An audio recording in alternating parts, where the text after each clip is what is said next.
What do you think about ghost notes? Are they a mean to keep the rhythm or a percussive element to the piece? Do they prevent you from improvising and moving your hands freely? Do you always use them or not? That's a good one. On a scale of 1 to 10, how much do you like or dislike ghost notes? That snippet is from a Q&A that I did with David Cookerman the other week to celebrate the release of my course, Express and Create, which you can check out in the description below. In this video, I will be asking and answering 5 questions with some practical steps on the handpan as well. And those 5 questions are: what is a ghost note? What are they useful for? When do they become barriers? Should we even use them? And what are our other options? Let's dive right in. So what is a ghost note? They are silent or almost silent notes that you play in between accents in your playing. They're often described as placeholders, and it's the difference between playing this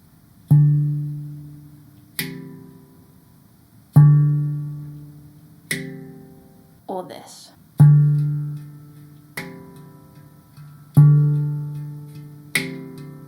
So why do we use them? Well, A, they keep you in time.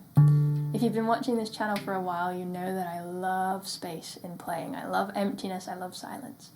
If you are playing ghost notes, they will allow you to hold that space in rhythm without getting lost in what you're playing. It's also really good for retaining muscle memory. A typical pattern when using ghost notes is this hand-to-hand technique, right? So you're playing right, left, right, left, right, left, right, left, right, left, all of the way through, regardless of what accents you're playing, regardless of what's going on. This is almost the same as like pedaling on a bike, right? As soon as you slow down and you stop, you tend to wobble and fall.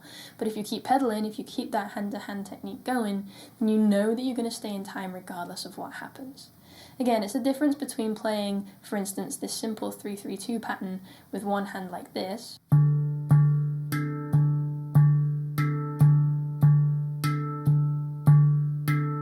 or playing it like this.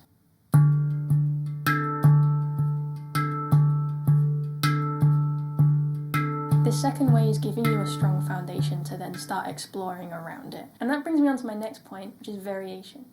If you've got this solid foundation of ghost notes, you can pick and choose how and when you play with the dynamics of those so you can make your grooves more interesting. Maybe you'll lift a ghost note here and there to make it a little bit more prominent within the groove, or you'll change the texture of this one in the left hand to make it sound really funky, right? Something like that. Let me demonstrate what I mean.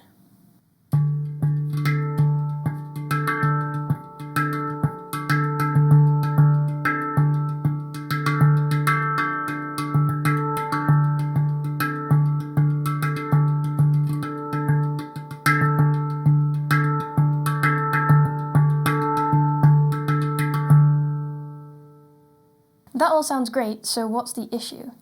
Especially as a beginner, it's very easy to get stuck on the same pattern when you're playing with these ghost notes. Because it's all hand-to-hand, typically, it's very easy to end up just playing the same thing over and over again, and as you start to explore melody, you just end up playing the same kind of rhythmical, melodical patterns, and it's hard to know how to break away from that.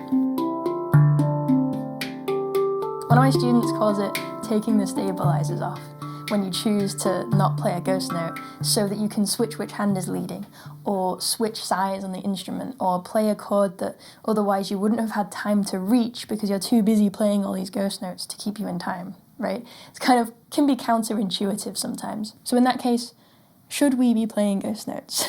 Yes, absolutely. I think ghost notes are really important for holding yourself in time so that you can explore variations, explore dynamics, and new melodic ideas. However, I think there's a time and a place for them, and there are so many other ways to play. It's just one style. I don't think it's a case of you should play with ghost notes. I think it's a case of you should definitely learn how to do that so that you can choose when you want to. It's like learning the rules and then breaking them in effective ways, right? Except it's just one style. So if that is just one style, what are our other options then instead of playing this hand-to-hand or whatever pattern it is with ghost notes?